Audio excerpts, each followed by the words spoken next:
Hi friends, case on பண்ணி வானிலை வச்சு 2 ஸ்பூன் நல்லெண்ணெய் சேர்த்துங்க, 1 ஸ்பூன் கடலைப்பருப்பு சேர்த்துங்க, 1 ஸ்பூன் வெள்ளை உளுந்து சேர்த்துங்க. கொஞ்சம் நல்லா செவக்கட்டும். சின்ன வெங்காயத்தை தோலை உரிச்சிட்டு தண்ணியில் அலசிட்டு 10 சின்ன வெங்காயம் சேர்த்துங்க. காரத்துக்கு தகுந்த மாதிரி பச்சை மிளகா காம்பை பிச்சுட்டு தண்ணியில் அலசிட்டு சேர்த்துங்க. ஃப்ரெஷ் கொத்து கருவேப்பிலை நல்லா அலசிட்டு வேர்பகுதியை கட் பண்ணிவிட்டு கொத்தமல்லி தலையை சேர்த்துங்க. தேவையான புளி சின்ன துண்டு புளி சேர்த்துங்க. சின்ன துண்டு இஞ்சி சேர்த்துங்க. சட்னிக்கு தேவையான உப்பை சேர்த்துங்க.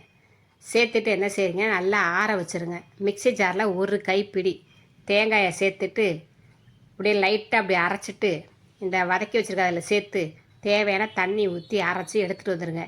நீங்கள் சட்னியை தாளித்து சாப்பிட்லாம், துவையில் வச்சு சாப்பிட்லாம், தாளிக்காமே சாப்பிட்லாம். நம்ம எல்லாமே வதக்கிட்டோம், தேங்காய் மட்டும்தான் வதக்கலை. வதக்காமல் அரைச்சா தான் சூப்பராக இருக்கும் சட்னி. சில பேர் வதக்கிடுவாங்க, அது மாதிரி வதக்காதீங்க. சுபா சொன்ன மாதிரி கொத்தமல்லி தழை சட்னி அரைச்சி சுட சுட தோசையை சுட்டு அதில் வச்சு சாப்பிட்டு பாருங்களேன்.